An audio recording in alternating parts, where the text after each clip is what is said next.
Bonjour, donc une petite vidéo pour vous expliquer l'utilisation de la Synthèse Pro Trotmaster.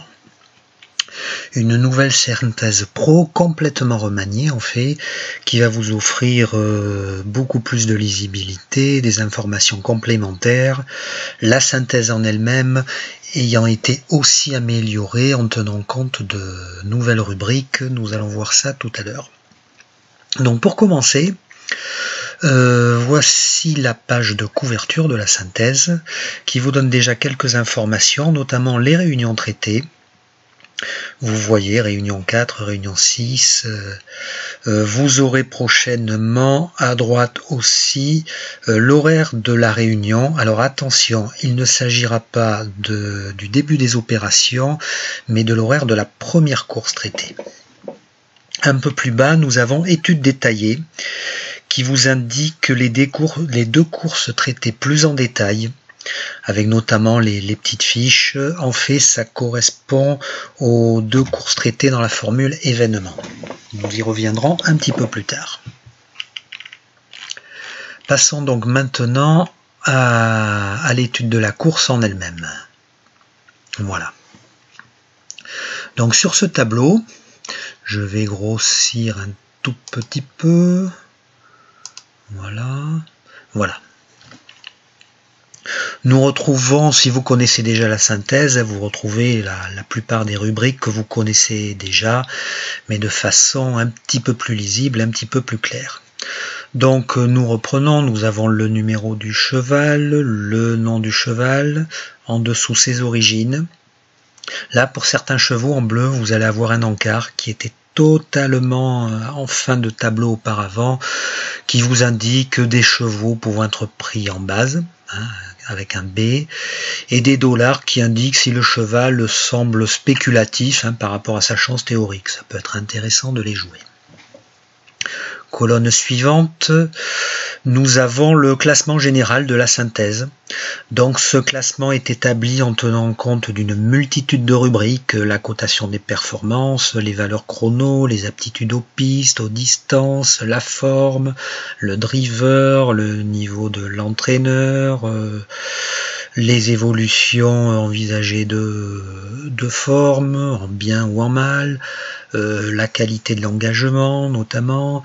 On y trouve encore des ajustements aussi statistiques pour essayer d'établir un classement qui soit un bon compromis entre les chances théoriques pures et la spéculativité, ce qui nous donne au final un classement qui s'avère plutôt pertinent. Donc voilà, ça c'est vraiment le classement principal de la synthèse, et vous voyez que tous les chevaux sont classés dans l'ordre de ce classement, ce qui fait l'originalité de la Synthèse Pro. Contrairement aux programmes classiques qui sont classés dans l'ordre de numéros, ici vous les avez dans l'ordre du classement théorique. Je dis parfois pour m'amuser, pour taquiner un peu, quand je me promène avec un hippodrome sur ma synthèse, les gens me demandent mais quel est ce programme en fait? Je dis, mais c'est un programme particulier où l'arrivée est déjà marquée avant la course. Voilà, c'était un petit trait d'humour. Nous continuons, donc nous avons la distance à parcourir. Bon là sur cette course ils sont tous à poteau égal, sinon vous verrez les chevaux qui ont en demande de distance.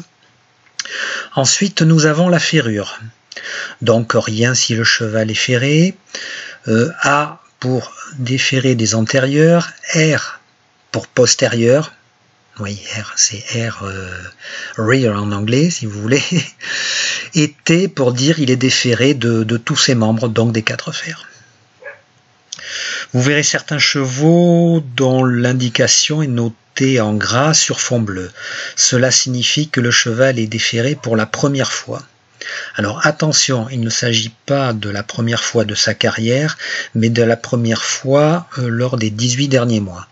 Ce qui à mon avis revient à peu près au même. Ensuite nous avons le sexe, l'âge.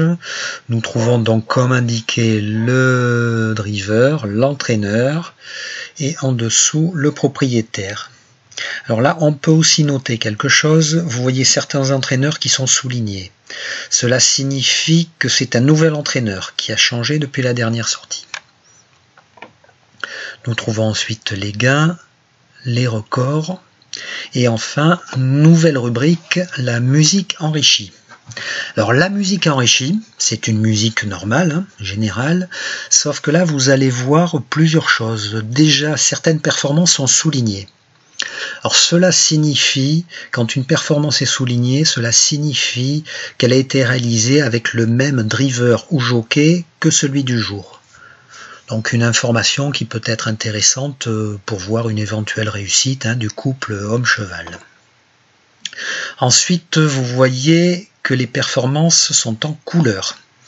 Alors là, il s'agit de mettre en évidence l'ancienneté de la performance. Vous allez avoir en vert clair, comme ici, une performance qui date de moins de 10 jours. Ensuite, vous aurez en vert un peu plus foncé une performance qui date de 10 à 15 jours.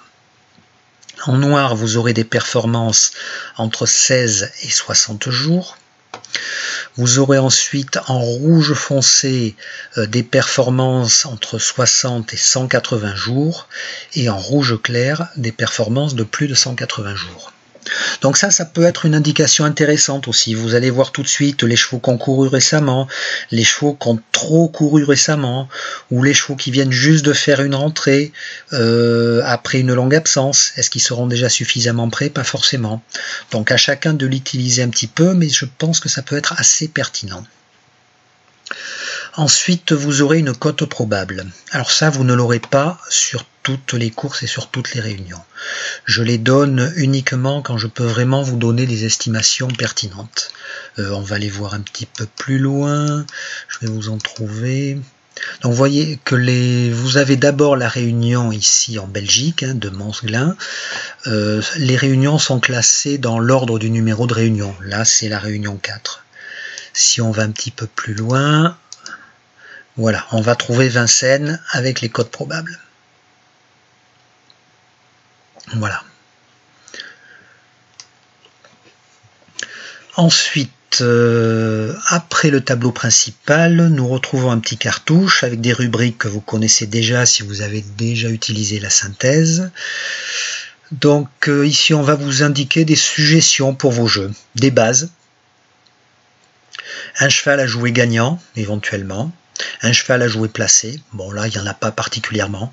Ça ne veut pas dire qu'il est interdit de jouer, ça veut dire que la synthèse, d'après son étude et d'après le profil statistique des chevaux, on ne voit pas particulièrement de chevaux se dégager. Maintenant à vous de voir si vous les sentez bien, si vous êtes devant Equidia, qui est un cheval qui vous fait impression et que ça correspond à peu près à ce que dit la synthèse, vous allez voir aussi sa cote.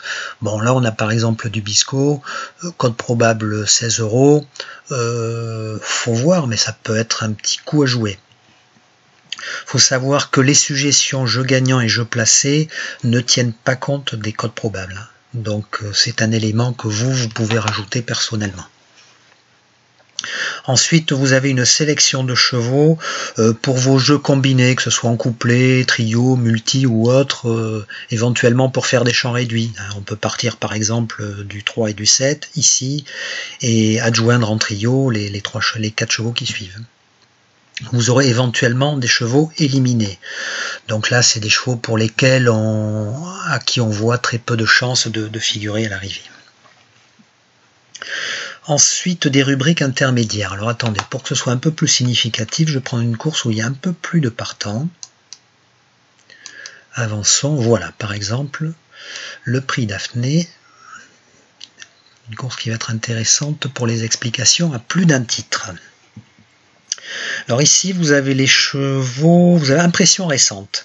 Cette rubrique indique des chevaux qui ont fait une bonne impression, non seulement lors de leur dernière course, mais lors de courses qui ont eu lieu dans les 30 derniers jours. Donc ça peut être 2, 3, voire 4 dernières courses.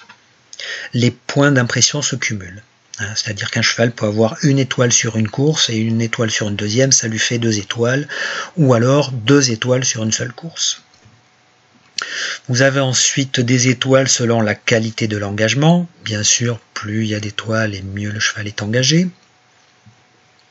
Ensuite, nous avons un classement selon la valeur du driver ou du jockey. Bon, là, ce sont des apprentis, ils n'ont pas beaucoup de points. Vous avez entre parenthèses, bien sûr, vous avez le jockey et entre parenthèses le nom de son partenaire. Même chose pour les entraîneurs, donc classement selon les entraîneurs avec le nom du cheval à côté. Ensuite, nous avons d'autres classements par points. Alors là, nous avons les fameuses valeurs chrono. Les valeurs chrono, ce sont des temps théoriques qui là sont rapportés au parcours. Donc on prend les 2 meilleures performances sur les 18 derniers mois. On les ajuste selon la rapidité de chaque parcours et on les réadapte au parcours du jour. C'est-à-dire que là, on estime que vu ces meilleurs chronos, Cliffhanger pourrait réaliser une 12,65 sur ce parcours des 2100 autostart avec les conditions météo du jour estimées. Parce qu'on tient compte évidemment des conditions météo, selon qu'il fait plus ou moins froid, selon qu'il a plu ou non, selon qu'il y a eu du vent, etc. Je réalise des relevés quotidiens avec les données météo et je les enregistre pour chaque course qui a lieu dans l'année. Donc ça, c'est une rubrique assez intéressante. Ça nous donne une idée de la meilleure valeur du cheval. Ça ne veut pas dire qu'il va forcément la répéter aujourd'hui. Mais c'est une assez bonne mine outsider, hein, je l'appelle un petit peu comme ça. On a parfois des surprises, des grosses cotes qui arrivent et on s'aperçoit qu'ils étaient dans les tout premières valeurs chrono. Même si ces dernières performances ne sont pas forcément très bonnes. Donc toujours se méfier de ces chevaux. Ensuite, nous avons la forme. Donc la forme est basée sur une cotation des performances des 30 derniers jours. Ça tient compte un peu de tous les éléments dont tient compte habituellement la synthèse, hein, cotation de la performance, valeur du jockey ou du driver, etc. mais sur les perfs récentes. Ensuite, nous avons une autre rubrique qui indique aussi le degré de forme et de façon un petit peu différente. Il va s'agir là des valeurs chrono récentes. Donc même topo que les valeurs chrono que nous avons vues ici, mais là on ne tient compte que de la meilleure valeur chrono sur les 30 derniers jours. C'est une rubrique que j'ai rajoutée récemment et qui s'avère assez intéressante aussi. Donc surveillez-la de près. Enfin, dernière rubrique secondaire, on va dire, et pas des moindres, le classement ferrure. Donc là, il s'agit de coter les chevaux en ne prenant en compte que les performances réalisées dans le même état de ferrure. Ça ne veut pas dire donc forcément déférer des 4 ou déférer des antérieurs. Par exemple, si je prends Cactus Jack, il est déféré aujourd'hui. Donc là, on n'a tenu compte que de ses performances en courant déférées. Avec une légère influence secondaire quand il est déféré des antérieurs ou des postérieurs. Par contre, si je prends un cheval comme... je vais prendre un qui est... voilà, Chili d'RP, il est déféré des antérieurs, donc lui, on va tenir compte des performances réalisées quand il est déféré des antérieurs, évidemment. Pour un cheval qui court ferré, on va tenir compte de ses performances en étant ferré. Donc ça donne un classement un peu original, mais qui s'avère aussi pertinent si vous êtes abonné à la synthèse ou si vous vous apprêtez à l'être, vous allez vous en apercevoir à l'usage, c'est assez intéressant. Alors, il faut savoir une chose, c'est que depuis cet été, la synthèse prend en compte ces deux classements valeurs chrono récentes et ce classement ferrure et fait un ajustement a posteriori en tenant compte de ce classement, ce qui l'a encore un petit peu amélioré. Voilà pour le tableau principal. Alors cette course, vous l'avez vu en première page, est une course dont on fournit l'étude détaillée. Cela signifie que c'est une course qui est comprise, une des deux courses qui est comprise dans l'abonnement événement, mais elle est bien sûr traitée aussi dans la formule professionnelle et de façon un peu plus détaillée. Alors qu'est-ce qu'on a rajouté? Vous avez simplement cette page en plus, que vous n'avez pas pour les autres courses, avec quelques informations supplémentaires. Donc une petite fiche par cheval, On reprend des informations qu'on a déjà vues, le nom du cheval pour le présenter, la distance, le numéro, sa valeur chrono absolue. Là, vous avez le classement TM. Classement TM pour Trotmaster. Ça n'a pas d'intérêt direct, je dirais, au niveau du jeu. Ça a plus un intérêt sportif. Il s'agit de la cotation des performances, des meilleures performances du cheval sur les 12 derniers mois. C'est un classement tel qu'il est donné sur le site Trotmaster. Je ne sais pas si vous avez déjà regardé, il y a le classement international avec les 200 meilleurs, les 100 meilleurs jeunes, etc. Mais là, c'est le classement de ce cheval dans ce classement général. Ça situe un peu le niveau de la course. Bon. Vous avez ensuite un petit tableau de statistiques. Alors là, vous voyez, vous avez la première ligne, le nombre de courses totales, avec le nombre de victoires, de places, le nombre de disqualifications. Et en dessous, les mêmes statistiques, mais uniquement dans la spécialité du jour. Donc là, en l'occurrence, le trot attelé. Ici, vous avez deux petites cases, indice victoire et indice régularité. En gros, ça indique le pourcentage de victoire dans la période des 18 derniers mois. Et l'indice indique la réussite du cheval dans les 4 premiers. Ça peut être une indication intéressante. En dessous, vous avez plusieurs musiques. Alors, en premier lieu, la musique générale. Il s'agit de celle qu'on a déjà vue dans le tableau général, avec les couleurs. Et ensuite, des musiques qu'on va dire spécialisées. Donc là, vous avez la musique fer, pour ferrure. Il s'agit de prendre en compte uniquement les performances du cheval dans le même état de ferrure. Donc vous voyez s'il réussit en étant ferré comme pour la course du jour ou non. Ensuite, le classement, la musique distance, en prenant en compte les performances sur des distances similaires. Ensuite, même topo pour la musique piste, sur des pistes similaires. Alors, piste similaire, ça veut dire piste de taille à peu près identique. Par exemple, on va prendre Anguien, qui est une piste de 1300 mètres, on va considérer des pistes de 1300 mètres de tour. Là, on ne tient pas compte de corde à droite ou corde à gauche, puisque ça, on va le voir juste sur la ligne d'en dessous. En revanche, pour Vincennes, si la course a lieu à Vincennes, la musique piste ne tient compte que de Vincennes. Musique corde. Donc là, si la course a lieu corde à gauche, c'est que les perfs corde à gauche. Et sinon, ça sera que les perfs corde à droite. Et enfin, la musique avec les courses derrière l'autostart, si la course du jour a lieu derrière l'autostart. Sinon, vous n'aurez rien ici. Pour les courses sur herbe, vous verrez, vous aurez aussi une musique herbe qui remplacera la musique autostart.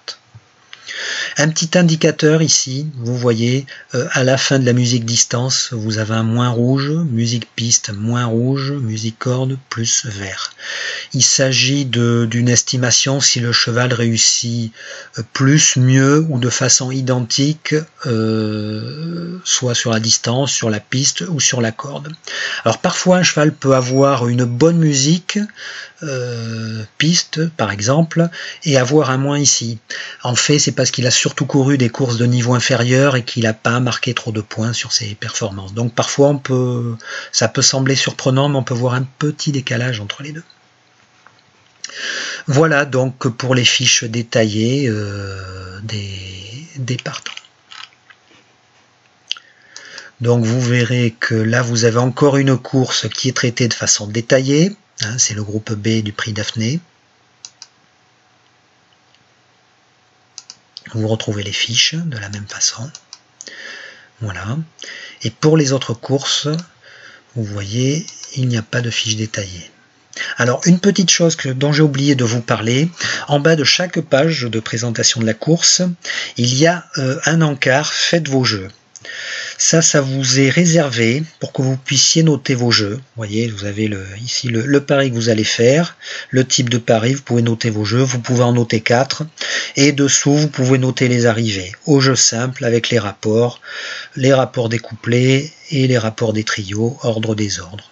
Bon, ça vous permet de suivre un petit peu les jeux que vous avez faits, les rapports qu'il y a plus à voir, hein, ça peut être sympa. Voilà, je crois que c'est à peu près tout pour cette synthèse. Je vais jusqu'à la fin. Ah, vous aurez un peu plus tard, je ne l'aurai pas pour ce mois-ci, j'ai eu un petit problème technique, la liste des prochains engagements des chevaux. Hein, ça peut être intéressant, vous avez le nom du cheval et les engagements qu'il pourrait avoir prochainement. Ça peut être intéressant parfois, on a un cheval qui est que moyennement engagé mais qui a des bons engagements à venir, on peut se dire qu'il va être un peu réservé pour les prochaines courses et ce qui sera peut-être pas encore au top le jour J, enfin le jour de la course qui nous intéresse. Inversement, un cheval qui est bien engagé ici et qui n'a rien à courir derrière, on se dit que là l'entraîneur aura fait son maximum pour l'amener au top pour ce bel engagement. Ça peut être une indication intéressante. Malheureusement, on ne l'aura pas pour le mois d'octobre, mais elle devrait être de retour prochainement. Voilà, je crois qu'on a fait le tour. Il ne me reste plus qu'à vous souhaiter une bonne utilisation de cette synthèse, qui j'espère vous sera très profitable, non seulement pour améliorer vos jeux, parce que je pense que l'intérêt de la synthèse, c'est vraiment de vous aider dans vos propres jeux. Il ne s'agit pas simplement de vous donner un simple pronostic, comme ça vous dire vous jouez le 6, le 4 et le 2, bêtement je dirais. J'aimerais m'adresser en priorité à des turfistes qui aiment étudier les courses, qui aiment faire le papier, et là la synthèse va vous aider. Vous avez déjà votre petite idée, mais même si vous êtes débutant, c'est pas très grave en fait. Vous vous basez sur ce que dit la synthèse, vous étudiez ça et vous faites votre propre idée. Vous allez sans doute regarder qu'il y a, vous allez voir des choses encore, entendre des choses plus ou moins pertinentes, certaines le sont parfaitement, vous allez voir des chevaux, vous allez avoir des impressions, des interviews d'entraîneurs, etc. Donc tout ça peut vous servir à moduler ce que dit la synthèse. Mais l'intérêt de cette synthèse, c'est vraiment de vous donner déjà des classements assez originaux, hein, même si ça reprend souvent les favoris, hein, faut pas rêver, quand les chevaux sont favoris, ce n'est pas pour rien. Mais souvent vous allez voir aussi des outsiders qui sont vraiment bien placés. L'autre avantage de la synthèse, c'est que ça va vous faire gagner quand même pas mal de temps dans l'étude des courses, hein, puisque ça va quand même vous faciliter l'étude du papier en vous servant de tous ces classements, non seulement le classement principal, mais jouer aussi un peu avec tous ces classements intermédiaires.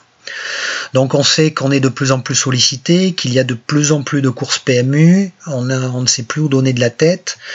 Évidemment, on n'est pas obligé de jouer partout, mais le fait d'avoir pu étudier un peu toutes les courses, ça nous permet de faire un choix dans nos jeux en connaissance de cause. Donc la synthèse là-dessus, je l'espère, va vous faire gagner beaucoup de temps et de façon assez pertinente. Voilà. Il ne me reste plus qu'à vous souhaiter bon jeu maintenant, et puis on se retrouve très bientôt par mail tous les jours pour la réception de votre synthèse quotidienne. Au revoir.